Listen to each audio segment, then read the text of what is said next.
Hey guys, it's Sharon from Digital Nomad Quest. I'm here with Johnny FD. And basically, I learned about you a long time ago. I actually started my digital nomad journey, like hearing about you and people like, Chris Dodd and like Riley Bennett, and hearing about you guys in Chiang Mai was like really inspirational, seeing your guys' lives. And it's pretty cool, like we're here now in the Bay Area. In San Francisco. Yeah, in San Francisco. I actually met you at your summit, was it 2 years ago maybe? Yeah, maybe we've been doing it for 5 years now. Wow, okay, yeah. So I think I met you in like 2017, very briefly, right? Okay. So I'm interested in kind of hearing more about your journey now, because you've been a digital nomad for a very long time now, right? Yeah, I would say at least 5 or 6 years. Wow, okay. Yeah, so maybe we could start off with you kind of introducing yourself to the viewers out there. Yeah, so I'm Johnny. I'm originally from San Francisco, and it's funny that I lived here my whole life, but it's been 10 or 15 years since it's been gone. Been traveling, mostly living in Thailand. And I started basically a scuba diving instructor in Thailand, and I accidentally fell into online business while I was living in Chiang Mai, because I just got tired of waking up at 5 a.m. and going to the water every day. But I still love Thailand, and I was like, well, how else can I stay here? And that's how I discovered online business. Wow, okay. Yeah, and you've been pretty successful with everything. Like, you sold a bunch of businesses, right? Yeah, I would say that I don't want to say I got lucky, because there's like the luck versus the skill, and also hard work. I think those are the three things that you need. Okay. Like, I got lucky that I met some really cool people that 5-10 years ago, there was no blogs, there's no YouTube videos about how to start an online business or different ways to, have income online. And I just got lucky. I met people in person. Yeah, I mean, when I started, it was 2014, 2015, and there were like barely any resources. I didn't even know about it till like a ton of research later, and nobody around me was doing it. So I'm sure it's super rare for you, right? Yeah, in 2013, there was nothing about it. There was literally Tim Ferriss, the 4-Hour Work Week, and I emailed him. He never emailed me back. Yeah. I'm sure he's busy. Yeah, for sure. But that was it. Like, I didn't know where else to get the information. Yeah. So I literally Googled how to make money online. Mm-hmm. And, like, it was that, and then meeting people in person who happened to have done it. Yeah. That was it. Yeah, and you started with dropshipping, right? Is that the one you... Yeah, well, actually, no. My first business was Amazon Kindle. Oh, okay. A lot of people are doing that, yeah. Well, people skip over that part of it because, it wasn't a ton of money. It was like a couple $100 a month. Yeah. But that's like the thing I did for the first 6 months. Mm-hmm. And then people were like, okay, yeah, tell me about like dropshipping. Okay, because that was the first time I made like a US salary. That was the first time I was making $3,000-$4,000 a month in profit. So that replaced my 9-to-5 job here. Cool. Maybe you could tell people about dropshipping. Like, if people don't know what it is, can you tell them more about what it is? Yeah, so it's funny, when I was in Thailand and I was trying to find out online business, people would tell me like, oh, you should do SEO, you should do affiliate marketing, you should learn to code, you should do these things. And they all technically work. Yeah. And I knew they probably would work, but I also knew it wasn't really for me. Like, I didn't have any tech experience. I couldn't really visualize, like, why would someone spend $300 on an ebook versus $3 on an ebook? Mm-hmm. But a physical product is something that, I'm like, okay, well, if I'm going to sell this table that's worth $300 that Best Buy sells for $300, why can't I sell it for $300? Yeah. So I was asking around, like, can I like sell stuff online? And everyone was like, no, you can't do it. Like, you need inventory, you need a warehouse. And finally met someone named Anton who was like, oh yeah, like, he's like, just have it drop shipped. Mm-hmm. And he explained, he's like, it's basically, you become an authorized dealer from brands. Mm-hmm. And now people drop ship from China, which isn't really drop shipping, just ordering crap off of AliExpress and sending it over. Okay. But like, what I mean by drop shipping is you become an actual authorized dealer from a company, and instead of them shipping the products to your warehouse and having you hold it, you just have them ship it directly to your customer. Got it. So it's just a fulfillment model. It's really an old model, and like, I would guarantee every single person who's ever bought anything online has probably had something drop shipped without even noticing. Yeah. Are you still doing that? Yeah, I do. Okay. Now I have some partners to help me with the store day to day, but the first store I started by myself, and I sold that for $60,000. Then I started one with my girlfriend at the time, and we sold it for $55,000. Oh, wow. Then I started another one with a partner, and we sold it for around that, a little bit less than that, but around that price as well. And since then, I'm like, you know what, this is cool. I can do this, start one, sell one every 2 or 3 years, and not only do I get the money every month, but then I get that big paycheck, which is nice. Yeah, okay. So are you starting new ones every time, or is it okay? So I basically, I was trying to get it down to 1 year, but it's a bit tight. Yeah. So now it's every 2 years. We start a new store, we sell it, and we start another store and sell it. Oh, cool. Yeah. And you have kind of your own brand, right, with Johnny FD. Like, Yeah. do you sell like digital products there at all, or no? A little bit. I don't push it too hard. Okay. And I've actually, Johnny FD kind of came organically. It was almost by accident. Oh, okay. Yeah, tell us more about that. Yeah, so I've always liked blogging. I always liked sharing things. Even in college, I had a blog and a Zanga. Oh, wow. Jeez, okay. Yeah, and I just, I never monetized it. Even my blog I never monetized until, I think it was like 2014, 2015. People started asking me advice on things. And like, what hosting do you use? What, like, books do you recommend? Yeah. Like, what email suppliers do you use? And I just was like, all right, well, if I'm going to take all this time explaining this to people all the time, maybe create a About Me page, like a About Me page, a resources page, like a how-to page, and just start, having things there. And as far as like personal brand stuff, I created a course called Income Boss, Cool. which then showed people how I created all this organic traffic to the blog without even really focusing on SEO and thinking about it. It was 100% organic. And then how I monetize that. Awesome. Yeah, it's cool learning more about your businesses, and I want to kind of get into also the digital nomad side of like traveling and stuff. So I'm actually curious, like, do you feel like digital nomading has changed a lot, like now, since way back when you started? Yeah, I would say now it actually goes through stages. I would say, so 2013 when I started, the only people I would meet that were doing this were like really independent and self-driven because there's no information about it. Okay. Right? Either they happened to already have a business that just somehow was location independent and they was like, oh, well, I might as well travel. Yeah. Or they were like really like serious. And then it became like so easy almost with so much information. We had a whole wave of people just saying, okay, let's go try it. But then none of them actually wanted to work. Ooh, okay. Yeah. They just wanted to come and hang out and go on vacation. And there's nothing wrong with that. If you want to take a vacation, like just do it. If you want to backpack, just do it. But then, they would claim that they were there to start a business, but they would never be working. They would join a co-working space and only show up like 2 days a week for like 2 hours. Yeah. And like, I think some of those people got serious. They ended up starting a business. Some of them, moved on to something else. A lot of them are actually just teaching English or doing something kind of more stable now. But I would say the new stage of digital nomads are kind of more level-headed again, where they're like, okay, if I'm going to do this, I need to actually learn a skill. I need to take that time, 2, 3, 4 months, and build a business. Yeah, I actually noticed kind of what you were saying about the people who are trying to like just chill. I remember like, I guess when I ended my whole digital nomad thing, I like noticed the vibe around me was kind of like everyone just wanted to make enough to like survive and just chill the rest of their lives. And I think that's what brought me back to the Bay Area, where I was like, I want to kind of like hustle. Do you feel like, because you're still going, right? Is there any fatigue like that you want to like stay in one place now, or do you want to keep going for a while? If you asked me a couple years ago, every 3 months I was like, okay, this is it. Yeah. 3 more months, 6 more months, I'm Yeah. gonna move back. I'm gonna find a house, permanent residence. But luckily I never did it because I would have been bored. So now what I do is I do kind of a hybrid where instead of traveling very fast and moving places every week or two, I'll get an Airbnb and stay in a place for 2 or 3 months at a time. And that way I feel like I have a real home base.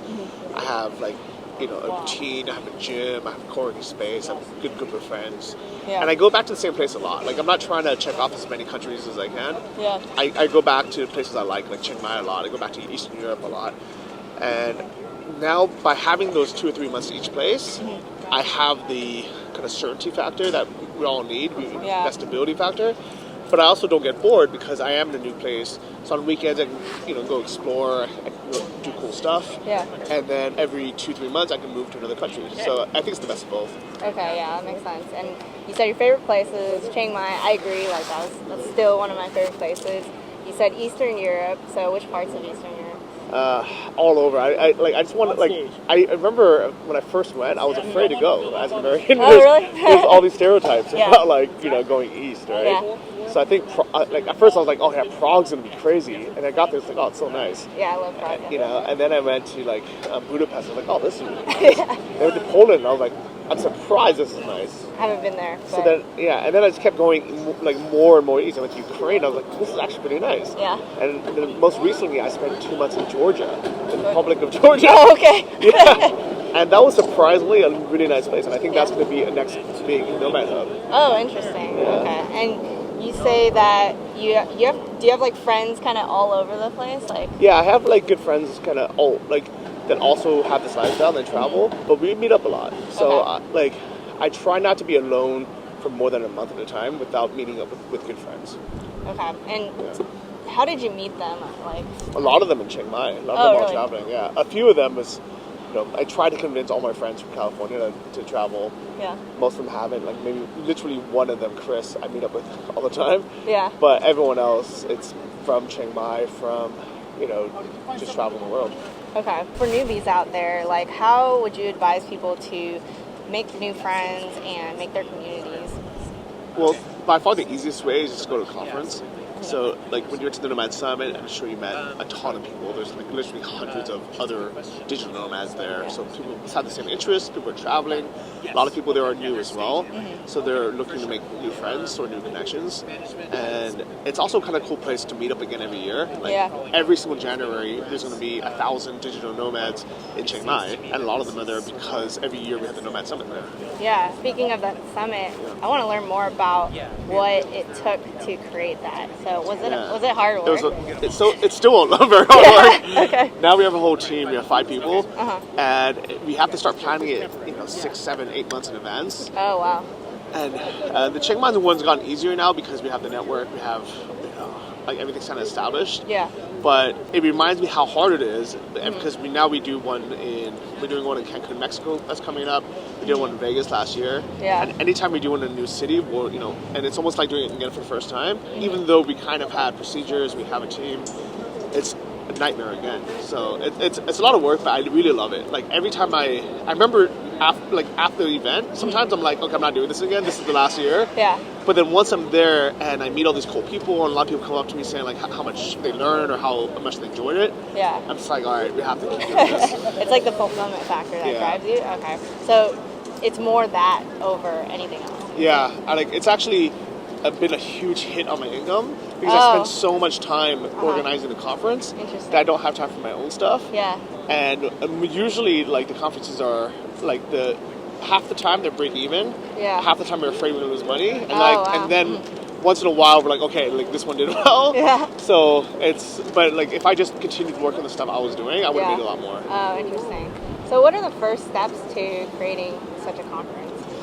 I would say just have like small meetups. Yeah, you can start with free meetups because it's easier to get people to go. But really, even if you just charge a small amount of money and you get more serious people, then you can have things like a quieter space. You can have coffee. You can have projectors, and it just makes it better. And then you can just grow out from there. Oh, interesting. And then you booked like that hotel that one time. Yeah. Is it still that same place? Or? Yeah, so we're doing it at the Shangri-La again. Oh, so okay. I really love it. Okay. And actually, but when you were there, maybe it was the Le Meridian. Yeah, I think it's that one. Yeah. It's also a really nice hotel. Yeah. So Shangri-La is actually even nicer. Oh, okay. Yeah. Nice. And we did it just because you have room to grow into it. Yeah. But the problem is you have to reserve these spaces like 6 months in advance. Yeah. And you have to pay like a non-refundable deposit. Oh, right away. So it's expensive, and I think that's kind of the nice thing is that most people we don't have that much competition because most people don't want to put $10,000 deposit down. Yeah. Like not knowing if they'll get it back. Yeah, for sure. And did you just survey a bunch of hotels in the beginning to Yeah, I went to basically every single nice hotel that can fit that has a big conference room. Yeah. And by far, Shangri-La is the nicest one in Chiang Mai. How did you know that you were going to be able to fill that when you booked it? The first time? I did not. Oh, really? I really didn't know. It's just a big ass risk. Yeah. You didn't do any kind of Well, the first year we started at a much cheaper hotel. We did the Ibis styles. Got it. And it just but it was also kind of ghetto. The ceilings are so low. Oh, okay. And it was so dark in there. Yeah. But we're just okay, that worked. Next year, let's get the same hotel but with the higher ceilings. Yeah. Next year, let's move hotels, and it's that's why it takes so long to build up. Got it. So it's you start from something lower, and you just keep kind of moving up. And, yeah. But that's everything in life, right? That's true. Yeah. And you said it takes 7 months, tons of months. So what is the thing that takes so long? You'd say it's literally everything. It's logistics, Yeah. it's the planning, getting ticket sales, getting the hype out there. Yeah. And getting really good speakers. Just literally everything. Yeah. Is there certain things within the event that you need a plan that takes really long, like lighting or like food or? Sometimes, like that stuff, I think is actually pretty easy. It's like, Oh, interesting. Okay. it's not easy, but it's like planning a wedding, I guess. Yeah. Okay. So it's possible. Yeah. I would say the kind of the magic is getting really good speakers and then kind of going with them throughout the process to curate the talks to make sure that they're on point. So like I actually have all the speakers sending their slides a month before. Then I have them do like a Skype recording of their talk. Okay. And then I have them meet in person to do rehearsal. Oh, okay. So this is why like our talks are so polished and they're so good. Yeah. But it takes a lot of time because basically I listen to the same talk 7 times. Oh, I see. That's really good though. So. Well, the 7 speakers like 4 times. I mean. Oh yeah. Okay. And I guess what's the future with that summit? And you have another summit, right? Yes, we just started the Invest Like a Boss Summit, Yeah. which is from the other podcasts. Okay. Because every time I sold the stores, instead of just going out and just buying something with the money, you know, buying a car or buying a house, I started investing it. Okay. And I got really into investing because it's the best way of making passive income online. And my buddy Sam Marks, who's my co-host, he also sold a business, and he actually sold his for a lot of money, like millions of dollars. Oh shit. Okay. So like both of us got really into investing, but all the information out there is so old. It's like for your old, your parents, right? Like stocks, mutual funds, things like that. So we wanted to figure out what is the new kind of modern way of investing. Is it robo-advisors? Is it things like Wealthfront or Betterment or Acorns? Nice. Is it index funds? So that is the point of Invest Like a Boss, and then we decided, hey, let's have a conference for that too. Awesome. And is that going to be going on as well as like the Nomad Summit you envision for? Like, yeah, we would like to. Yeah, I would hope so. Okay, awesome. Yeah, what are your future goals with like everything, with nomading, with business? I want to be happy, and I want to help others as well. I like people following along the journey, and I like these messages that people send me all the time, saying like, hey, because of you, I started traveling, or because of you, I started a business. And it makes me happy. Like, it really does. And I meet really cool people like this. Yeah, that's awesome. Yeah. And do you feel like there's any step you need to take in the future, like future project or anything to get you to your goals? Or do you feel like you're already kind of living the dream and like you just got to do what you... I can honestly say I'm living the dream. I'm very happy. Yeah. Like, obviously, there's a lot of room to grow and keep doing it. But for me, it's like consistency. I'm trying to figure out what works, what makes me happy, but also what's kind of good for... my life and also the business, and I just have to keep doing it. And I think that's something that all of you guys could take away from this, is if you found something that actually works, just do it. Just stop looking for the next shiny object. Awesome. Do you have any last pieces of advice for beginner, like digital nomads, as well as, like they call it the digital nomad 2.0 people, right? The people who like kind of experienced it. Do you have any last pieces of advice? I would say figure out what makes you happy, and it might be different than what other people think.